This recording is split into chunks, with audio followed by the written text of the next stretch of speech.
Good morning, fellow traders. Bubblehead here. It's time for the Good Morning Market Prep for Friday, January 17th, 2020. I hope everybody had a great night last night.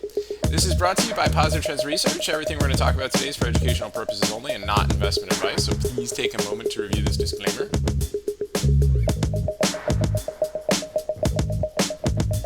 All right, awesome. Let's take a look and see how the market is. So, obviously, very strong day yesterday, right? Almost a Marubozu candle holding the upward trend line, and now futures are up this morning. So, let's take a look at that and see how we are looking going into today.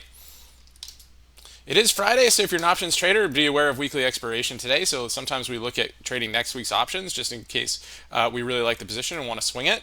Also, it keeps us from getting assigned over the weekend too. That's never a fun thing. So right now the S&P futures are up 7.25 points. We're holding the upper trend line this morning, so we'll see if we get some strength that continues into the open. Again, a fresh all-time high on the S&P futures overnight.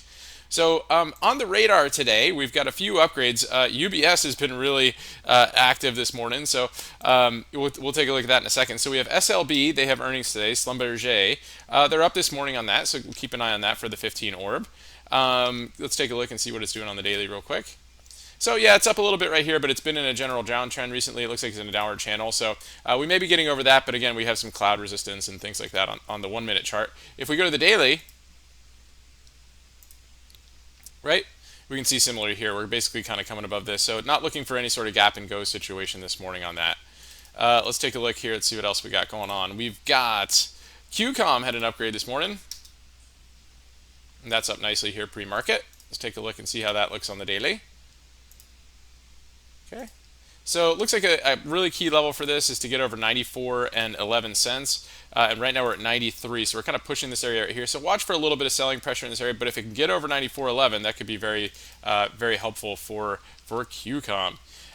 What else? Adobe upgrade this morning.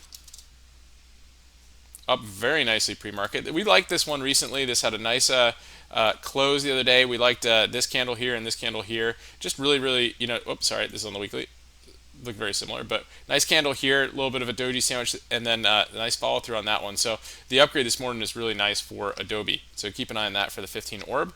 NEE got a downgrade this morning. NextEra Energy. Okay, it doesn't really seem to be affecting the stock right now. Again, this has been a strong one, so definitely one to keep an eye on. Twitter. UBS downgrade. They upgraded a lot of internet stocks, like most of the FANG stocks, and they decided to downgrade Twitter this morning. So, which is a little bit disappointing because this is a really nice candle with good volume yesterday. So my suspicion is that they missed the move and are trying to look for an entry on it. Whoa. But trying to get constructive here. Nice hammer here, a little bit of continuation. Let's see if they can get some more volume in this and try to fade that gap this morning. So definitely keep an eye on Twitter. And finally, GPS. Looks like they decided not to spin off their was Old Navy line, and so let's see if that gets over 1892 this morning. It is over 1892, so it's over the 200-day moving average. We have a big aftermarket area right here, but let's see if we can get some strength into the open. So there's some ones to keep an eye on today. I hope everybody has a great trading day today, and we'll see you at the lunchtime market update. And remember your risk first and stay safe so you can stay in the game, and I'll talk to you soon.